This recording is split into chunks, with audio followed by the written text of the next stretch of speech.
All right, so it should be no surprise that one of my favorite shoes this year so far is the Adidas UltraBoost 21. It's a fantastic pair of sneakers, and I wanted to give you guys a video kind of after wearing these for over a month, maybe 2 months, I believe now. So let's go ahead and get into the video with some pros and cons of the UltraBoost 21.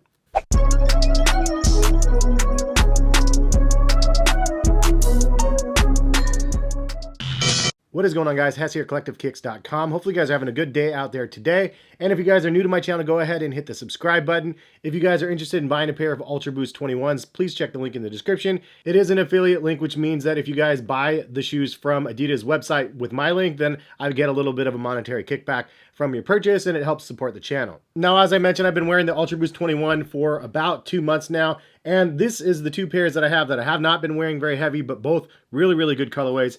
First, I was wearing a gray pair. I actually ended up gifting it to my brother, and then I was wearing the other pair of the white ones that I ended up hydro dipping, and I decided to clean up my pair since they were a bit dirty with Reshoevn8r. If you didn't know, I'm a longtime sponsor of Reshoevn8r, and if you guys actually want to save 10% off of your Reshoevn8r order, you can use my code in the description from now on to get your 10% off. I haven't had a discount code with Reshoevn8r for over a year now, so it's really good to be able to get a discount code available to you guys with the new product in mind. And this is a pair that I washed in the washing machine. Now, if you see, this has a crazy print on the midsole. I actually hydro dipped my pair, and I'm showing you guys that the hydro dip actually lasted through the wash. So washed these up, and they came out looking really, really good.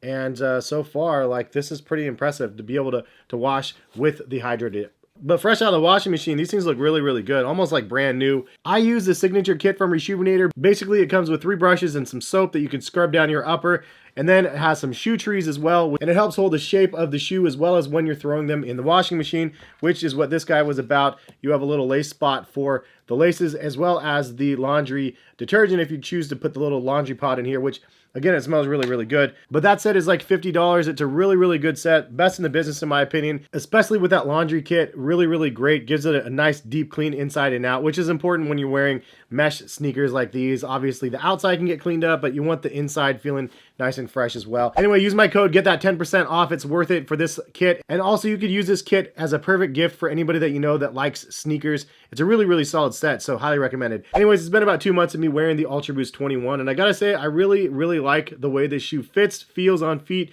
and it's different than I would have expected, and it's better than I would have expected as well. So you guys know I'm an Adidas Boost fan, right? I like that soft, squishy feel of Adidas Boost. The very first time I tried a pair on and your foot sunk into the midsole, it was just a crazy, crazy fun experience, and you know, I've been a fan of it ever since. So when these came out, I was expecting, because of the large stack of Boost, I was just expecting this to be the softest, squishiest pair of Adidas UltraBoost ever. But the craziest thing is it really wasn't that. But the really crazy thing is it really wasn't that, even though it has a huge, massive butt of boost here, and it's soft and squishy, don't get me wrong, but the way that they created the shoe, it's actually better than what I expected, in the sense that it's more of like a natural feeling pair of sneakers on your feet. It felt really good as soon as you put it on. The heel toe transitions were super smooth in the shoe. It feels more responsive underfoot than it does soft and squishy, but there's enough there that you feel like you're landing in something substantial, and I don't know, I like the overall fit of it. So I was looking for something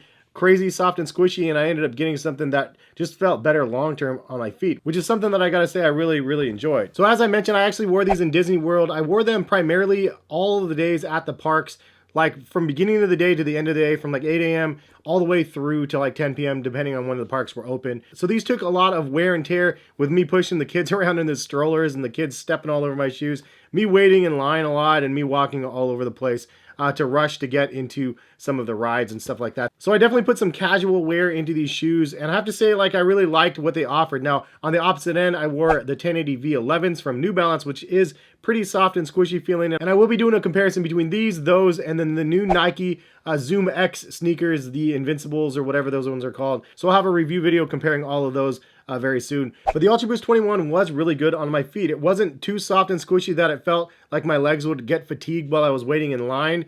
It's just standing in one spot basically. There's enough cushioning on here though that they felt comfortable when they needed to be. But more importantly, like the natural motion of moving forward felt really good. And then they also have this LEP system in the bottom of the shoe that they introduced, which is basically like an extended, longer torsion system. And because of the way they integrated that, the natural motion of walking off the shoe just felt really good. Sometimes you get the rocker shoes out there, like Hoka's for an example. I don't really like the Hoka Bondis and stuff because of that weird rocker motion of the shoe. Those ones feel unnatural. These like feel natural the way you're supposed to be stepping. So I really like that that is something that the UltraBoost 21 offers. If you missed my initial review of the shoe, I give you guys kind of a breakdown of the shoe, but this I'm just going to stick to some of the pros and the cons for the remainder of this video. So starting off with the pros. Comfort, yes, it's a comfortable shoe. I already mentioned this. It's definitely not the softest, squishiest shoe on the market, but this cushioning is very good and it's substantial and it feels great on feet. The next pro for me, there's no break-in time needed. Put them on, you're good to go, and they feel like a great pair of sneakers on your foot. If they do fit a little bit snug, I went true to size with mine. If they do fit snug, just remove the insoles and then it gives you extra room. There's boost directly underneath your foot, so it's not uncomfortable by any means. You don't really need that cushioning from those insoles. So that will give you a little bit of extra room. But for the most part, I would say true to size. If you have a wider foot, you probably should go up half a size. Another pro for me, again, I mentioned this, just not overly squishy. The fact that I actually wanted something overly squishy and then Adidas gave me this and goes, no, you don't, you want these. And then now I get that and I'm like, yeah, that's what I want. Like if you really want more of a soft squishy feel on feet, my personal recommendation is going with the ZX 2K Boost. Those are really good on feet. You can get them as low as $75 nowadays. $90 is usually the good sale price. $120 means you're getting a little bit off, but they're coming down in price, and so it's a great purchase if you want something soft and squishy. But that's part of the reason why I like the UltraBoost 21, because this is something that you can wear casually, but it's also a high performance pair of sneakers. In fact, this might be one of the best sneakers for all around fitness if that's something you're looking for, something that you can run in, something you can work out in, or something you can wear to the grocery stores, which is, you know, I like to go hard when I go to the grocery stores. I rock my UltraBoost and I'm in and out with the swiftness. No, but for real, these are great all-around pairs of sneakers. You can wear casually. You can use them for performance. The stability of the shoe is actually really good as well. There's more curvature on the back section of this UltraBoost 21 than there was on the UltraBoost 19 and 20s. Those ones were primarily flat, curved on the back, and this has that extra curvature that really does flow with the LEP system of the shoe. Another huge pro is they use Primeblue for the upper, and you can see on the inside it says this is Primeblue made with Parley Ocean Plastics, which is something that Adidas is going heavy in. And I gotta say, it actually feels really good on feet. If you didn't know that, or there was something eco-friendly about the shoe, you probably wouldn't even have noticed it on feet. Not to take shots at Nike, but that this is trash stuff that they were doing with the recycled materials. It felt like you kind of had trash on your feet. Like this is actually pretty soft, it's stretchy, and again, you wouldn't notice that it's actually using recycled material, which is something that Adidas is fully behind and something that you're going to see more of in a lot more of their mesh sneakers. Next pro for me is the design. It's sexy, man, sexy. I think it looks really good. I like the triple black colorway, super clean. This Volt colorway was really good as well. The white colorway I took advantage of and did a boost midsole in the Hydro Dip material, which looks really wild and crazy. I think that the colorways are pretty good, but the overall shape of the shoe I think looks really cool. It's futuristic and fast looking and just different on feet. I like the exaggerated nature of the shoe, but it's also something you don't feel like it's exaggerated when you put them on feet. Not everything was 100% though about the shoe. There was a couple things that I would just mention as some cons. I'll mention it as a con even though it ended up being a pro, but the shoe is firmer underfoot than expected. Some people are going to get the shoe and go, oh my gosh, it's going to be so good on feet, so soft and squishy, and you get them on and it's not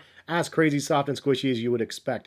I got that feeling from, again, that ZX 2K Boost, but not from this shoe. However, it ended up being a pro for me because I do really like the way this feels on feet. The overall comfort is great. The next con would be the snug fit of the upper. Now, I know the upper materials are good, but the snugness of this section right here, because of the attached tongue, for me personally, I don't really like the snug nature right here. I like a detached tongue and something I can relax and wear a little bit more casually. However, again, a pro to my con is the fact that this is snug, allows me to wear the laces extremely relaxed and gives me that stability that you need when you're wearing the sneakers. Obviously, laces snug down equals more stability, and then when you have a knit upper that is actually holding your foot into place, you're going to have a little bit more structure and stability there because of that. So negative and a positive at the same time. The next con, it's not really a con, just a nice to have, is they should have some collabs with this model. We've seen some Ivy Park stuff with the old UltraBoost. We've seen Pharrell do a collaboration with the old UltraBoost. It would be really cool to see a nice collaboration with this one made in a non-traditional sense. So another thing that I would mention is I would love to see like a leather version of the UltraBoost 21. I know that's not the intent of the creators of the shoe because they want this to be a primo running sneaker, which I could see a lot of people really liking, but really I would love to have this fully embraced on the lifestyle side as well, with something like a relaxed tongue on it, and then having some sort of a collab with some leather panels on it somehow, some way, making it futuristic retro. I would be super in love with that. And so the last con, if I didn't say so already, is the weight of the shoe. It is a little bit heavier than your average pair of running sneakers. For runners, most of the time they like something lightweight. This is a little bit more on the heavier side because of, again, that giant, huge stack of boost. And there's a nice amount of rubber on the outsole as well. It's not something I noticed it being extremely heavy or anything, but it is something to note that it is a little bit heavier than maybe some people are wanting. And all in all, that's it, man. The UltraBoost 21 is one of those shoes that I'm going to continue to wear through 2021, and one of my favorite sneakers of the year so far. It's something that I can see myself vacationing more in also. So that's one of those things to note. The fact that I wore these heavy for 3 days, walking around 12 hours a day or whatever it is or more. And, you know, would I do it again? And the answer is yes, for sure I would do it again. Anyway, that's my review. What do you guys think about the UltraBoost 21? Is it a shoe you're interested in or not? Or you're just waiting for it to go on sale? If you guys want to buy a pair, again, check the link in the description. Take you over to Adidas website. They have a ton of different colorways available now.